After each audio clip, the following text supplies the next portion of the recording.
আসসালামু আলাইকুম সম্মানিত ভিউয়ার, প্রিয় ট্রেডার ভাইরা, কেমন আছেন সবাই? নিশ্চয়ই ভালো আছেন। আলহামদুলিল্লাহ, আপনাদের দোয়ার বরকতে আমিও ভালো আছি। ভাইরা, বরাবরের মতো সাপ্তাহিক অ্যানালাইসিস করব। তো সাপ্তাহিক অ্যানালাইসিসে সবাইকে স্বাগতম। আমরা 3টি পেয়ার অ্যানালাইসিস করার চেষ্টা করব: ইউরো ইউএসডি, জিবিপি ইউএসডি এবং গোল্ড ইউএসডি। তো এই 3টি পেয়ার সবচাইতে পপুলার, বিদায় এই 3টি পেয়ারকেই বেছে নেওয়া হয়েছে। তো আমরা অ্যানালাইসিস করতেছি, এটা একটা ধারণা। ফরেক্স মার্কেটে শিওর বলে কিছুই নেই, 100% বলে কিছুই নেই। আমরা যেটা করি, ধারণা নেই, একটা এন্ট্রি নেওয়ার আগে একটু চিন্তা ভাবনা করি, অ্যানালাইসিস করি। এর অর্থ হলো আমরা ধারণা করতেছি মার্কেটের প্রাইসটা এখান থেকে পরিবর্তন হয়ে ওখানে যেতে পারে, এতটুকুই। কখনো এটা সঠিক হয়, কখনো এটা ভুল হয়, বাট মনে রাখতে হবে যে এটা শুধুমাত্রই ধারণা। ফরেক্স মার্কেটটা টোটালি স্ট্রাকচারটা চলে হলো ধারণার উপর দিয়ে। তাই আমার অ্যানালাইসিস দেখে কেউ অতি উৎসাহী হয়ে এন্ট্রি নেবেন না। আপনি আপনার অ্যানালাইসিসের সঙ্গে আমার অ্যানালাইসিসটাকে জাস্ট ম্যাচিং করেন, তারপরে আপনি আপনার নিজ দায়িত্বে সিদ্ধান্ত নেবেন। কিছু ভাই বসে থাকে কখন আমি একটি ভুল করব বা আমার একটি অ্যানালাইসিস কখন ভুল হবে, সেটা নিয়ে তারা ট্রল করবে, যে কারণে আমি কিছু দিন অ্যানালাইসিস কমিয়ে দিয়েছিলাম। পরে দেখলাম যে এই দুষ্টু চক্রটা সংখ্যায় খুবই কম, কিন্তু অসংখ্য ভাই আছে যারা আমার অ্যানালাইসিস এনজয় করেন। তো তাদের কারণেই আবার শুরু করা। তো আশা করতেছি রেগুলার অ্যানালাইসিসগুলো দিতে পারবো আপনাদের সমর্থন ভালোবাসা পেলে। তো ভিউয়ার, আপনারা দেখছেন ফরেক্স স্কুল বিডি। তো হাঁটি হাঁটি পা পা করে দেখেন 15,000 সাবস্ক্রাইব হয়ে গেছে এবং আমরা মোটামুটি অনেক দিন যাবৎ কাজ করে যাচ্ছি। তো চ্যানেলটি যারা সাবস্ক্রাইব করেছেন, থ্যাংক ইউ ভেরি মাচ। আপনাদের ভালোবাসার কারণে, আপনাদের সহযোগিতার কারণে চ্যানেলটি আজকে সাবস্ক্রাইব 15,000 হয়েছে। এটা আপনাদের অবদান, অস্বীকার করার কোনো সুযোগ নেই। আপনারা যারা সাবস্ক্রাইব করেছেন, অন্তরের অন্তরস্থল থেকে ভালোবাসা, শুভেচ্ছা নেবেন। আর যারা এখনো সাবস্ক্রাইব করেননি, অবশ্যই অবশ্যই চ্যানেলটিকে সাবস্ক্রাইব করবেন এবং বেল বাটনটিকে অন করে দিবেন নতুন নতুন সব আপডেটগুলা সবার আগে দেখার জন্য। তো চলুন আমরা শুরু করি। ভিউয়ার, প্রথমে আমরা ইউরো ইউএসডি নিয়ে কথা বলবো। তো মান্থলি চার্ট দেখতে হয়, এটা না দেখলে হবে না। তো আমি যতগুলো অ্যানালাইসিস এ পর্যন্ত দিয়েছি, সবসময় আমি একটি কথা বলেছি যে এটি কিন্তু একটা স্ট্রং লেভেল। ঠিক আছে, এটিকে স্ট্রং বলার পিছনে যুক্তি হলো, আমি আপনাদের দেখিয়ে দিচ্ছি। দেখুন, পূর্বে এই জায়গাটাতে কিন্তু একটা রেসপেক্ট ছিল, তারপরে এখানে কয়েকটা বার সে মার্কেট এখানে দেখুন রেসপেক্ট করেছে। ঠিক আছে, অসংখ্যবার রেসপেক্ট করেছে এখানে। তো অনেকবার টেস্ট করার পরে ব্রেকআউট করতে সক্ষম হয়েছে। এখন যে লেভেলটাকে বারবার বারবার টেস্ট করে মার্কেট, সেই লেভেলটা কিন্তু খুব স্ট্রং হয়ে যায়। তো ডাউন সাইড থেকেও কিন্তু এখানে টেস্ট করেছে, এখানে টেস্ট করেছে এবং এখানেও একবার এখন টেস্ট করে গেল। এর অর্থ হলো এই লেভেলটা সবসময়ের জন্য স্ট্রং এবং এটার একটা ভ্যালু ক্রিয়েশন হয়েছে, কারণ মার্কেট এখানে সেলাররা রেসপেক্ট করেছে, এখন বায়াররাও রেসপেক্ট করতেছে। তার মানে 25,000 যে লেভেলটা, এই 25 লেভেলটা ইউএসডি পেয়ারে মোস্ট ইম্পর্ট্যান্ট লেভেল। সো এই লেভেলে অবশ্যই অবশ্যই আপনারাও গুরুত্ব দিবেন। তো এই লেভেলটাকে ব্রেকআউট করার শর্ত আমি দিয়েছিলাম, মার্কেট কিন্তু সেটা করেনি। তো ব্রেকআউট যেহেতু করেনি, তার মানে এখানে আপাতত আর আমি বাই দেখতে পাচ্ছি না। তাহলে কি করতে পারে? মান্থলি এখানে আসলে ট্রেড করার মতো লোক খুব কমই আছে, তারপরেও আমরা অ্যানালাইজটা দেখব দেখার স্বার্থে। তো দেখুন, আমাদের এখান থেকে যদি আমরা একটা ছোট্ট একটা ট্রেন্ড চিন্তা করি, সেটাও কিন্তু হয়। আবার উপর থেকেও যদি চিন্তা করি যে এখানে একটা ট্রেন্ড ধরবো, সেটাও হয়। তার মানে কি দাঁড়ালো, একটা ট্রায়াঙ্গেল হয়ে গেল। আবার আমরা যদি ওভারঅল একটা ট্রেন্ড ধরি, ডাউন মার্কেটে যেহেতু আছে ডাউন ট্রেন্ড হিসাবে, তাতে ট্রেন্ডটি ব্রেকআউট হয়েছে। তো ট্রেন্ড ব্রেকআউট হওয়ার ফলে এখন কি ঘটতে পারে মার্কেটে, এই মার্কেটটি এখন এখানে এসে রেসপেক্ট করতে পারে। তাহলে রেসপেক্টের জায়গাটা আমরা একটু নোট ডাউন করে রাখি। হ্যাঁ, এই প্রাইসটাকে সে রেসপেক্ট করতে পারে, 11,500-কে রেসপেক্ট করে হয়তো বা কোনো একটা ইস্যু দেখিয়ে মার্কেট ইনশাল্লাহ উঠে যাবে। আর যদি সে এখানে রেসপেক্ট না করে ব্রেকআউট হয়ে যায়, তাহলে তো মার্কেট ডাউন, এবং আমরা সর্বোপরি মার্কেটকে এদিকে আসতে দেখব, 8,500-তে আসতে দেখব, যদি এই লেভেলটা ব্রেকআউট হয়ে যায়। তো এটা অনেক সময় সাপেক্ষ ব্যাপার। যতদিন এসব ঘটনা ঘটবে ততদিনে বিশ্বে অনেক কিছু ঘটতে পারে। তো এটা সুদূর প্রসারী চিন্তা আমরা কেন করি? কারণ সুদূর প্রসারী চিন্তা থেকেই ছোট ছোট চিন্তা নিতে সহজ হয়। আর শুধুমাত্র ছোট চিন্তাগুলো করলে চিন্তার মাঝে ভুল হয়। ছোট ছোট টাইম ফ্রেমগুলো আমাদেরকে ধোকা দিতে পারে, কিন্তু বড় টাইম ফ্রেমগুলো ধোকা দিতে অনেক সময় লাগে। তো যতক্ষণে আমাদের ধোকা দিবে ততক্ষণে আমাদের কাজ হয়ে যাবে ইনশাল্লাহ। আচ্ছা, তো এটা আমরা দেখলাম। এখন আমরা একটু উইকলি চার্টটা ভিজিট করে দেখব।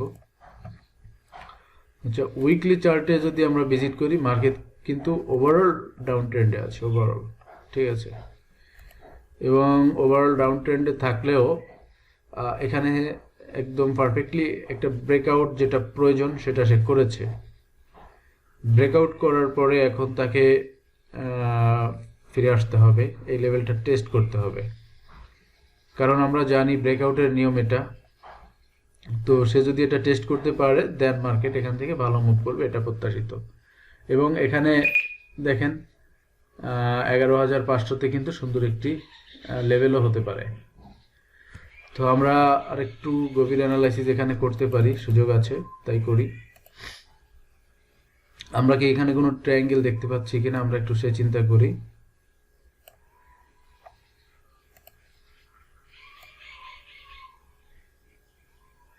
দেখেন একটি ট্রায়াঙ্গেল ব্রেকআউট হয়ে গেছে, ঠিক আছে। সুন্দর একটি ট্রায়াঙ্গেল ছিল যেটি ব্রেকআউট করতে সক্ষম হয়েছে। এখন শুধুমাত্র সময়ের ব্যাপার যে এখান থেকে মার্কেট বড় ধরনের একটি মুভ দিয়ে উপরে চলে যাবে। তো এখন যদি মার্কেট উপরের দিকে চলে যায়, তাহলে তার লক্ষ্যটা কোথায়? তার লক্ষ্যটা হবে এখানে, ঠিক আছে, 34-এ। কারণ তার 34-এ পজিশন ক্রিয়েট করা আছে, তাকে 34-এ যেতে হবে, এই হলো কথা। তো উইকলিতে দেখুন সুন্দর একটি ট্রায়াঙ্গেল দেখা দিয়েছে, আশা করতেছি এটা কাজ করবে। তো আমরা আবার এবার একটু ছোট টাইম ফ্রেমের দিকে যাব, কেননা আমরা ইন্টারডে ট্রেড করি। তো আপাতত আমরা যারা ডেইলি ট্রেড করি তাদের জন্য আমি সেলের বেশি কিছু দেখতে পাচ্ছি না, ঠিক আছে। এখানে সেলই দেখতে পাচ্ছি। এখন এখানে সেল হবে কোন পর্যন্ত সেটা হলো একটা বিষয়। আমি এ পর্যন্ত সেল প্রত্যাশা করব, কারণ এখানে আমি একটা প্যাটার্ন দেখতে পাচ্ছি। আসলে এই প্যাটার্নটা বেশ পপুলার। আমি এখানে একটা ডাবল টপ বা এম প্যাটার্ন আমি এগুলো দেখতে পাচ্ছি, ঠিক আছে। আবার এটা একটা হারমোনিকও হয়ে যেতে পারে যদি আমরা তৈরি করি। এখান থেকে এটা দিলেই জাস্ট হারমোনিক হয়ে যাবে।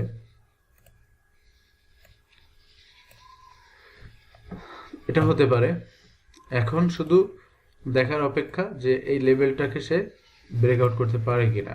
সর্বোপরি মার্কেটের এখন একটাই পজিশন, এই পজিশনটা ব্রেকআউট করলে মার্কেট এখানে একটি ভালো সেল আসবে। আপাতত আমি ট্রেড করা থেকে বিরত থাকার পরামর্শ দিব, যে আপাতত আর আপনাদের এই মুহূর্তে ট্রেড করার কোনো প্রয়োজন নেই, ঠিক আছে। এখন শুধু দেখেন যে এই লেভেলটা কখন ব্রেকআউট করে। এটা ব্রেকআউট করলেই আশা করতেছি মার্কেট এদিকে চলে আসবে ইনশাআল্লাহ, ঠিক আছে। এবং এটা খুব বেশি সময় সাপেক্ষ ব্যাপার না। তবে এক্ষেত্রে যদি কেউ এখানে সেল নিতে আগ্রহী হন, তবে অবশ্যই অবশ্যই এটাকে স্টপ লস হিসাবে ব্যবহার করবেন, ঠিক আছে, এই সুইংটাকে। আর যদি এখানে কেউ বাই গ্রহণ করেন, তার স্টপ লস হবে এটা, ঠিক আছে। এর কম স্টপ লস দিলে এখানে আপনার এন্ট্রি টিকবে না। আমি বলতেছি না যে এখানে আপনি বাই দেন এবং এটা স্টপ লস দেন, এটা টেক প্রফিট দেন, এরকম না। আমি এখানে বলতে চাচ্ছি যে যদি আপনি নেন কেউ বাই, তাহলে তার প্রপার স্টপ লস পজিশন এটাই আসে, কারণ এই লেভেল ব্রেকআউট হলে এখানে মার্কেটে আর সেলের কিছু থাকে না, বাইয়ের কিছু থাকে না এটা ব্রেকআউট হলে। আর যদি এটা ব্রেকআউট হয়ে যায় তাহলে আর এখানে সেল পসিবল না। সো ডে টাইম ফ্রেমে এই দুইটাই হলো ভ্যালুয়েবল জোন, ঠিক আছে, এই দুইটাই হলো ভ্যালুয়েবল জোন, এই দুইটাই ভালো জায়গা, এছাড়া আর আমি জায়গা দেখি না। যে কারণে আপনাদেরকে স্টপ লেভেলটা যেটা রিস্কি জোন, সেই জোনটাকে চিনিয়ে দেওয়া। তো আশা করি মোটামুটি ইউএসডির ডে টাইম ফ্রেমটা আপনারা বুঝতে পেরেছেন আমি কি বোঝাতে চাচ্ছি। এবার একটু H4 ভিজিট করে আসি আমরা। H4 ভিজিট করলে অনেকেই এখানে ভাববেন যে মার্কেট অনেক নেমে গেছে, তো এবার বুঝি উঠে যাবে, এরকম একটা পজিশন কিন্তু অলরেডি ক্রিয়েট করে ফেলেছে, কিন্তু আই থিঙ্ক আরও সেল তার বাকি আছে, কারণ মার্কেটের যতটা মুভ হয়েছে এখান থেকে আরও সেল তার বাকি আছে, ঠিক আছে, কারণ এখানে দেখেন যে সে একটা জোন তৈরি করেছে। তো এই টাইম ফ্রেমে যদি কেউ সেল নেন আপনারা এখানে স্টপ লস ইউজ করতে পারেন। আর যদি তাকে বাই হতে হয়, এখানে আমি আপাতত সবাইকে বলবো যে আপনারা এই পজিশন পর্যন্ত স্টে করেন, এখানে সেল করেন। যদি এখানে সেল করেন তাহলে আপনারা স্টপ লস এটা ইউজ করবেন, আর বাই করলে স্টপ লস এটা এই লেভেলটা ইউজ করবেন, ঠিক আছে। যদি কেউ বাই করেন এখানে তাহলে স্টপ লস এটা। তো এক্ষেত্রে এই জায়গাটা আসা পর্যন্ত আপনাদের অপেক্ষা করা উচিত, ঠিক আছে, এখানে আসা পর্যন্ত অপেক্ষা করা উচিত। এখানে কি ঘটায় মার্কেট, এই জায়গাতে কি করে সেটা আপনাদের দেখা উচিত, কারণ এই মুহূর্তে এটা ভ্যালুয়েবল একটা জোন, খুব গুরুত্বপূর্ণ একটি জোন। এটা যদি ব্রেকআউট হয়ে যায় দেন মার্কেটে হয়তো নতুন নতুন ডিসিশন ক্রিয়েট করবে, ঠিক আছে। তবে আপাতত আমার কাছে যা মনে হলো আমি বলে দিলাম। তো এবার ইউএসডিতে আর কিছু বলার নেই, আমরা একটু জিবিপি ইউএসডিতে যাব। জিবিপি ইউএসডি ও মান্থলি টাইম ফ্রেমটা আমরা দেখব, কারণ মান্থলি টাইম ফ্রেমটা খুব গুরুত্ব বহন করে। এই লেভেলটা প্রথমেই আমি ক্রিয়েট করব। দেখুন এই লেভেলটা এতই গুরুত্ব, এতই ভ্যালু যে এই লেভেলটাকে সে এখানে কিন্তু পূর্বে রেসপেক্ট করেছিল, এখানেও একবার সে এখান থেকে এসে রেসপেক্ট করেছে, ছোটোখাটোভাবে এখান থেকেও রেসপেক্ট করেছে, তারপরে এখানে এসে ব্রেকআউট করেছে। এখন ব্যাপার হলো যে সে আর রেসপেক্ট করতেছে কিনা। হ্যাঁ, দেখুন এখান থেকে সে রেসপেক্ট করে গেছে এবং রিসেন্টলি এখানে সে আবার রেসপেক্ট করেছে। তার মানে মান্থলি ক্যান্ডেলে যদি আমরা ইউএসডির মতো লক্ষ্য করি তাহলে তারও একটা ভ্যালুয়েবল জোন আছে। তো ক্যান্ডেল প্যাটার্ন যারা চেনেন তারা দেখেন এখানে কিন্তু মান্থলি টাইম ফ্রেমে একটি অ্যাঙ্গেল তৈরি করেছে, ঠিক আছে, অ্যাঙ্গেলপের যত গুণাবলী তা এখানে আছে, সে অ্যাঙ্গেল তৈরি করে ফেলেছে। তো আপাতত তাকে ব্রেকআউট করতে হলে লেভেলটাকে একটু সময় লাগবে, একটু সময় সাপেক্ষ ব্যাপার। আমরা একটা ট্রেন্ড ড্র করলে জিনিসটা আরও ক্লিয়ার হতে পারবো। দেখুন সে ব্রেকআউট হয়েছে, একদম পারফেক্টলি ব্রেকআউট হয়েছে, একটা লেভেলে গিয়ে হিট করেছে সুন্দরভাবে। তো মার্কেটের উচিত হবে এখন এটাকে হিট করে তারপরে বাইরে যাওয়া। তার মানে আমার কাছে কেন জানি মনে হচ্ছে যে আপাতত ইউএসডি সেল হলেও ইন ফিউচারে ইউএসডি খুব দুর্বল হবে, কোনো ইস্যু হয়তো বা সৃষ্টি হতে পারে, ঠিক আছে। টেকনিক্যালি সে ধরনের প্যাটার্ন তৈরি করতেছে, এটা হতে পারে, একটু সময় সাপেক্ষ ব্যাপার, কিন্তু কি ঘটবে আমি জানি না, কিন্তু টেকনিক্যালি আমার কাছে তাই মনে হচ্ছে। এবং এই লেভেলটাকে যদি সে ব্রেকআউট করে এখান থেকে ব্রেকআউট করে ফেলে বা এই লেভেলটাকে পর্যন্ত ব্রেকআউট করতে পারে, আমি দেখাই দিই একেবারে, প্রাইস দেখে নেবেন আপনারা। এই যে না 19,000 যদি ব্রেকআউট করে ফেলে কোনো কারণে ইউএসডি, তাহলে এখানে আর বায়ের চিন্তা করা বোকামি হবে, কোনো চিন্তাই করা যাবে না বায়ের। নতুন একটি জায়গা গঠন হতে পারে, নতুন একটা হিস্ট্রি গঠন হতে পারে, কারণ জিবিপির ইতিহাসের সর্বনিম্ন হিস্ট্রি হলো 14 পর্যন্ত, এর নিচে আর মার্কেট যায় নাই। তো এটা ব্রেকআউট হয়ে নতুন হিস্ট্রি গঠন হতে পারে, কিন্তু যদি ব্রেকআউট না করে এই লেভেলকে ব্রেকআউট করে ফেলে তাহলে মার্কেটের তার নেক্সট টার্গেট থাকবে 67,000। তার মানে জিবিপি অনেক পাওয়ারে চলে যেতে পারে টুডে অ্যান্ড টুমোরো, সম্ভাবনা তাই বলে, আমার সিস্টেম তাই বলে। দেখা যাক কি ঘটে ইন ফিউচারে। এই ভিডিওটি সবাই মনে রাখবেন, আমার যারা ভালোবাসার মানুষগুলো আছেন তারা মনে রাখবেন, এবং যেদিন এটা ঘটবে ওই দিন কত পিপস এখানে আমরা দেখলেই বুঝতে পারবো। 1044 পিপস, মানে 2 থেকে 3 মাস, সর্বোচ্চ 4 মাসের বেশি লাগার কথা নয় কিছু একটা ঘটতে। 4 মাস পরেই ঘটনা হয়তো সূত্রপাত হতে পারে। তো দেখা যাক কি ঘটে। তো আমরা একটু উইকলি চার্টে যাই। এখন উইকলি চার্টে যদি আমরা যাই, সেখানেও আমরা দেখতে পাচ্ছি যে একই পরিস্থিতি, সব কিছু ঠিক আছে, স্বাভাবিক আছে। তো এখানে আর কিছু বলার নাই, বিশেষ কিছু বলার নাই, একই পজিশন, সব কিছু সেম, ঠিক আছে, সব কিছু সেম। তো এখানেও চায় সে একটা কারেকশন। তো জিবিপি কারেকশন করার ট্রাই করতেছে এখানে, তবে তার যে একটা প্রিভিয়াস কারেকশন ছিল, এই কারেকশনটাকে তাকে ব্রেকআউট করতে হবে। তো এখানে যারা সেল নিতে চাচ্ছেন তারা অবশ্যই এই লেভেলটাকে মাথায় রেখে সেল নেবেন, কারণ এই লেভেল থেকে মার্কেট উঠে যাওয়ার সম্ভাবনাও কম না, উঠে যেতে পারে। কারণ আপনারা দেখেন মার্কেট এখান থেকে দীর্ঘ সময় ধরে খুব উঠছে। তো দীর্ঘ সময় ধরে এই জায়গা থেকে মার্কেটটা কিন্তু টানা উঠে গেছে। আমার যতটুকু অভিজ্ঞতা আছে, এ ধরনের পজিশনে মার্কেট খুব দ্রুত ফল করে, খুব দ্রুত ফল করে, আমি দেখেছি বড় ক্যান্ডেল আসে। তো সামনে কোনো এমন ইস্যু আসতে পারে যে ইউএসডি খুব পাওয়ারে চলে আসলো, পাওয়ার দেখাই অনেক নামলো, নামার পরে কি করলো, আবার এখানে এসে যে কোনো একটা ইস্যুতে পড়ে সে দুর্বল হয়ে গেল। এটা হয়ে যেতে পারে, টেকনিক্যালি ইঙ্গিত দেয়, বাট ফান্ডামেন্টালি অনেক কিছু ঘটে যায়, ঠিক আছে। তবে এখান থেকে যদি কোনো কারণে এই লেভেলগুলো ব্রেকআউট করে ফেলে, এই 19,000, তাহলে আর মার্কেটে বাইয়ের জন্য কোনো অবশিষ্ট কিছুই থাকবে না। আমরা একটু ডে টাইম ফ্রেমে যাই। আমরা ডে টাইম ফ্রেম যদি ভিজিট করি, তাহলে আমি একটা জিনিস দেখতে পাচ্ছি যে এখানে ছোটোখাটো একটা প্যাটার্ন তৈরি হয়ে গেছে। আমরা একটু মিলিয়ে দেখি যে প্যাটার্ন আছে কিনা। কিন্তু প্যাটার্ন যাই ঘটুক, মার্কেট খুব একটা পজিশন নিয়েছে, যেরকম এই পজিশনটা থেকে আসলে মানে মার্কেটটা খুব স্মুথ না, ঠিক আছে, কিউট না, মার্কেটটা যিনি কেমন, এরকম একটা ভাব। তো আপনারা দেখলে দেখতে পাবেন যে একটা ডাবল টপ সেখানে কিন্তু সে ক্রিয়েট করে ফেলেছে। এখন তার শুধু প্রয়োজন হলো এই লেভেলটা ব্রেকআউট করার, প্রয়োজন ছিল, লেকিন সে ব্রেকআউট করে ফেলেছে। আই থিঙ্ক, আমার কাছে মনে হচ্ছে এটা যে হ্যাঁ, ব্রেকআউটটা হয়েছে, সম্ভবত হয়েছে, ঠিক আছে। এখন আমরা যদি এটা মিলে, তাহলে হারমোনিকের মতোই হবে, পায়জামা পরাইতেছে, এই আর কি। তো দেখুন এখানে ক্রাব, বা এখানে এটা বাটারফ্লাই হয় না, এটা ক্রাব, কাঁকড়া জাতীয় একটা হয়েছে, ওই ধরনের কিছু একটা, কাঁকড়ার মতো হয় না, হ্যাঁ কাঁকড়ার মতো হয়। যাই হোক, যেভাবে হোক হারমোনিক একটা হয়েছে, প্যাটার্ন এম প্যাটার্নের মতো একটা হয়েছে।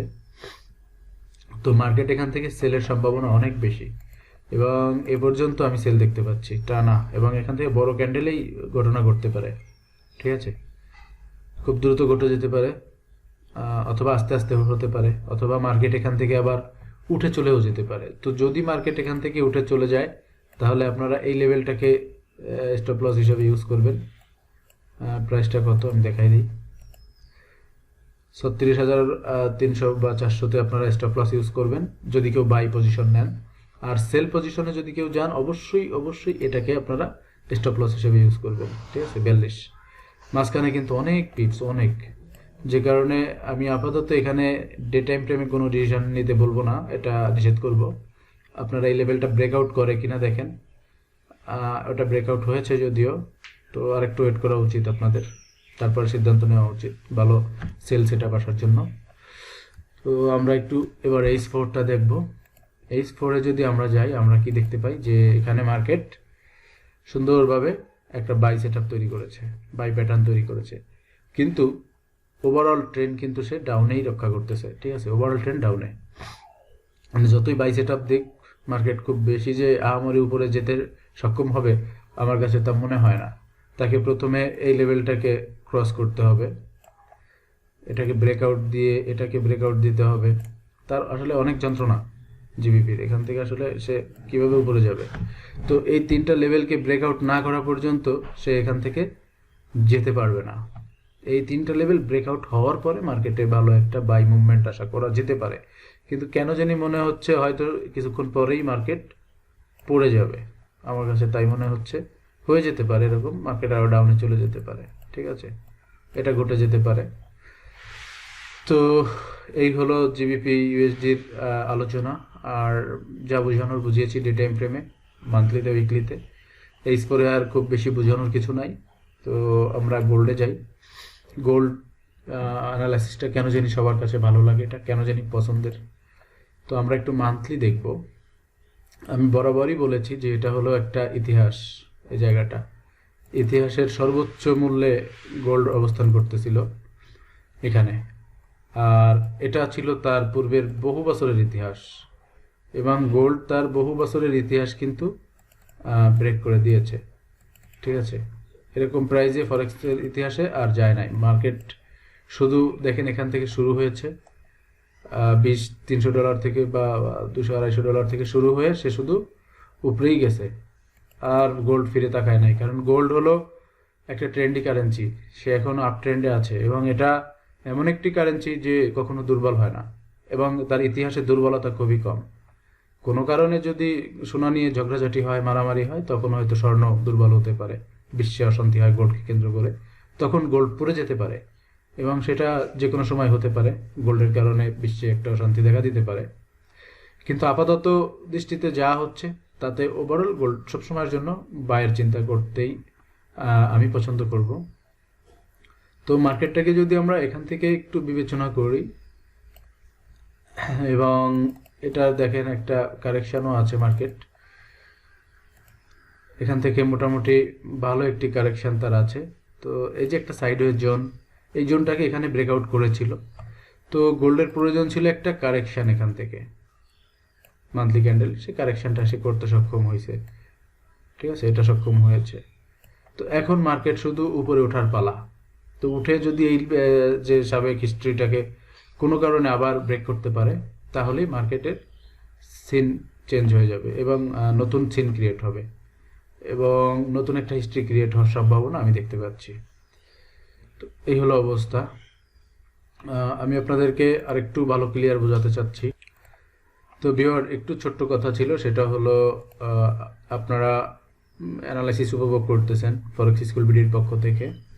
তো একটি সংবাদ, সেটা হলো এক্সএম ব্রোকারে তারা নিয়ে আসছে 50% বোনাস ডিপোজিটের উপরে। তো $100 ডিপোজিট করলে আপনারা এই বোনাসটি উপভোগ করতে পারবেন, এবং এখানে সর্বোচ্চ 500 ডিপোজিট করলে 15% বোনাস পাওয়া যায়। এটা সর্বোচ্চ 500-এর জন্য প্রযোজ্য। তো দুইটা বোনাসও নিতে পারবেন একজন নিউ ট্রেডার। যারা ওল্ড ট্রেডার আছেন তারাও এই সুযোগটা নিতে পারবেন। তো এদের অ্যাকাউন্ট ক্যাটাগরি আছে, মাইক্রো এবং স্ট্যান্ডার্ড যে অ্যাকাউন্ট আছে সেখানে এই বোনাসটি প্রযোজ্য। আলট্রালোতে এই বোনাসটি দিচ্ছে না, তো আলট্রালোতে এটা প্রযোজ্য। তো ডিসক্রিপশন বক্সে তাদের লিঙ্ক দেওয়া থাকবে। যদি আপনাদের ভালো লাগে তাহলে আপনারা এখানে ডিপোজিট করতে পারেন, এখানে ট্রাই করতে পারেন। এদের এখানে সেন্ট অ্যাকাউন্টও আছে, আবার ইসিএন অ্যাকাউন্টও আছে। আলট্রালো অ্যাকাউন্টটা খুবই ভালো, স্প্রেড কম আছে। আর যদি কারো বোনাসের প্রয়োজন হয় 50% ডিপোজিট বোনাস, এটা আপনি নিতে পারবেন, ঠিক আছে। এছাড়া এরা এলডি পদ্ধতিতে আপনার ডিপোজিট গ্রহণ করে, চাইলে সেই অপশনটাও আপনারা লাইভ চ্যাটের মাধ্যমে গ্রহণ করতে পারবেন। তো চলেন আমরা অ্যানালাইসিসে ফিরে যাই। তো অ্যানালাইসিসে আমরা গোল্ডে দেখতেছি। তো এখানে দেখেন যে মান্থলি চার্টে যা দেখালাম, এখন আমরা একটু উইকলিতে যাই। উইকলিতে দেখুন যে এমন একটি জায়গা, এমন একটি পজিশন থেকে সে ব্যাক করা শুরু করেছে, একটি পিনবার দিয়েছে যে এখান থেকে মার্কেট বাই হওয়াটা খুব সহজ হবে।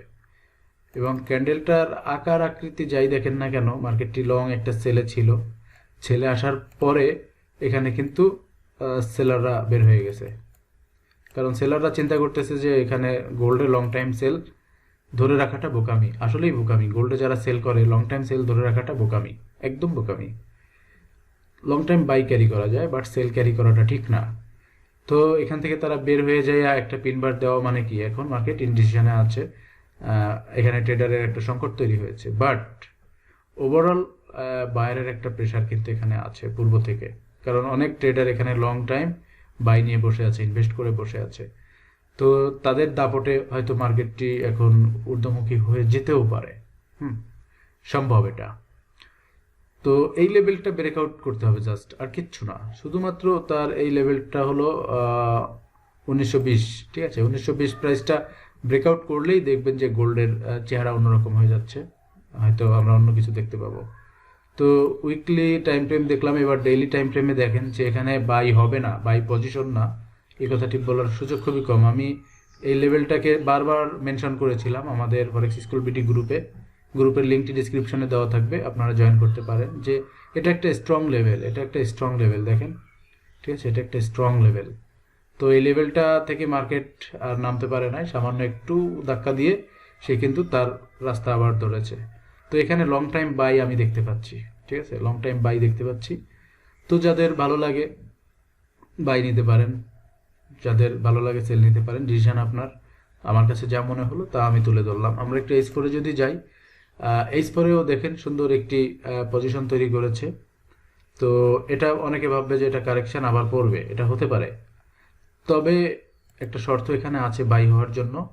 সেই শর্তটি হলো এই লেভেলটাকে তাকে একদম পারফেক্টলি ব্রেকআউট দিতে হবে। এটা ব্রেকআউট না করা পর্যন্ত গোল্ড এখান থেকে বাই হওয়ার কোনো পসিবিলিটি নাই। কিন্তু কোনো কারণে যদি এই লেভেলটাকে সে ব্রেকআউট করে ফেলে ডাউনে, তাহলে এখানে বাই হওয়ার কোনো সম্ভাবনা আমি দেখতে পাচ্ছি না। তার মানে এই দুইটা লেভেল এখন অনেক গুরুত্ব বহন করতেছে। এই দুইটা লেভেলের যেদিকে ব্রেকআউট হবে মার্কেটের মুভমেন্ট সেদিকেই যাবে ইনশাআল্লাহ। তো আপনারা নিজের দায়িত্বে সিদ্ধান্ত নেবেন। আমি অ্যানালাইসিস আপনাদের মাঝে উপস্থাপন করলাম, এখন ডিসিশন আপনাদের। হ্যাঁ, আপনারা কিভাবে ট্রেড করবেন, কিভাবে এন্ট্রি নেবেন, সেটা আপনাদের বিবেচনা করতে হবে, আপনাদের সিদ্ধান্ত নিতে হবে। ভিউয়ার, আমি চেষ্টা করব আপনাদের প্রত্যেক সপ্তাহে অ্যানালাইসিসগুলো উপস্থাপন করার। ভালো থাকবেন সবাই, সুস্থ থাকবেন, দোয়া রাখবেন, ফরেক্স স্কুল বিডির সঙ্গেই থাকবেন। তো আসুন আমরা নতুন কিছু শিখি, নতুন কিছু করি। This is forex school BD. আপনাদের থেকে বিদায় নিচ্ছি, মাসুদ রানা খান। আসসালামু আলাইকুম ওয়া রাহমাতুল্লাহি ওয়া বারাকাতুহু।